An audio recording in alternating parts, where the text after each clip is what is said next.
মতো হইতেছে। এবার সে ছেলেটা বলতেছে আমার আপুর ব্যথা লাগতেছে, তুই মারতেছে কেন, তুই ছাড়। আমি বললো লাঠি নিয়ে আসতেছে, আমি বললো লাঠি নিয়ে আসতেছে। এবার মেয়ে এই কথা আমাদের সাথে কারোর সাথে বলে না। মেয়ে তো একটু একটু বুঝতেছে, মনে করতেছে পেটে বাচ্চা টাচ্চা গেল কিংবা কোনো আমার আইসি ভাইয়া বলছে কি কাকি নষ্ট করা যাবে পেটে পয়সা গেলে কাকি তুমি মেয়ে কিরাম ভয় গেছে দাদি চিন্তা করতে এর সাথে বলেছে কাকি এসব ওষুধ কি করতে হয়, কিভাবে খাইতে হয়। বয়স হবে 11 বছর মতো। 12 বছর করেছে। 12 বছরে পড়েছে। তো ওর সঙ্গে কি জোরপূর্বক ধর্ষণ কি একবারই হয়েছে না আগের কোনোবারের কথা বলছি? না না আর কোনো পড়ে না অনেকবার সুযোগ খুঁজছে, মানে পাশাপাশি বাড়ি তো, নতুন বাড়ি ওই পাশে পাশাপাশি বাড়ি, অনেকবার সুযোগ খুঁজছে পাইনি। একদিন ওর মা চুপ করেন, একদিন বাড়ি ওর মা কাজ করতেছে, তা বলতে কি বোমা তোদের রুমটা দেখবো, তবে তুই যাও। তখন মেয়ে ঘরে, মেয়ে তখন তোর মানে ভাবতে খারাপ দিকে এত মেয়েটা এত চালাক না, দূরে ঘর থেকে বের হয়ে এসছে। আচ্ছা, যখন তোর মা মনে করেন মাঠে ঘাটে কোনো জায়গায় যায় পাতা করে তখন টার্গেটে রাখে মেয়ে কখন বাড়ি যায়।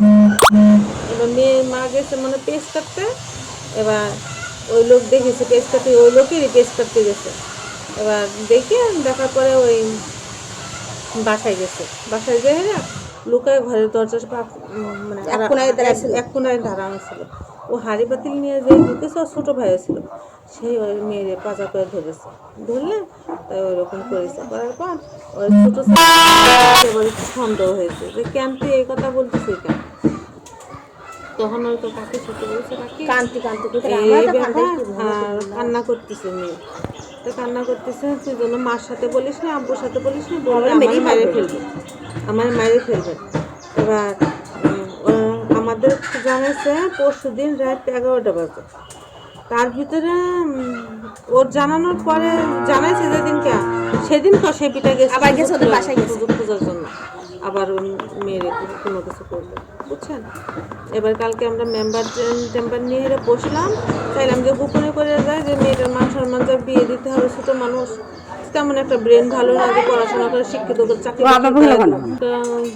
মনে করেন যে সেরকম মতো পরিস্থিতি না। এক দুজন শুনতে শুনতে মেলা মানুষ শুনে গেছে। তখন আমরা মেম্বারের কাছে গেলাম, ওরা সে একজন বলতেছে 50,000 টাকা মিটিয়ে দেবো, তো আমরা বলছি আমাদের মেয়ের জীবন 50,000 টাকায় আমরা বিক্রি করবো।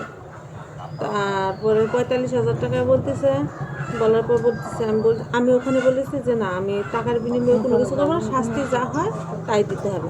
শাস্তি কি, বিয়ে দিতে হবে। পুরো বিটার সাথে ওইটুক সঙ্গে বিয়ে দেওয়া যায়? সেটা তো সম্ভব না। শাস্তি কি শুধু বিয়ে দেওয়াটাই শাস্তি? ওই লোকটা বয়স কেমন? ওই লোকটার বয়স 60-65। সে আর লাস্টে শুনলাম রাতে নাকি 20,000 টাকা দিতে চাইছিল নাকি 45,000 দিতে চাইছিল, কিন্তু আপনারা মিটমাট করেননি। আমরা মিটমাট করিনি। তারপরে ওরা লাস্টের দিক দিয়ে বলতেছে কি যে ওরাও এই মিটে আসেনি, ওরাও এতে আসেনি, আমরা তো টাকা নেব না এক কথা। আর ওরা তারপর বলেছে কি যে না আমরা কোনো টাকা পয়সা দেব না, আইনে যদি জেল ফাঁস হয় হবে, এই কথা বলেছে। দুটো সাদা খেয়েছে আর একটা লাল খেয়েছে 2 দিন। ও তো বুঝে না, ছোট মানুষ পেটে বাচ্চা গেলে নষ্ট হয়ে যাবে এরকম ভাবে। আমার কাছে কাকি নষ্ট করা যায় কাকি, কি ভয়, ছোট ভাই আপনি জানেন না।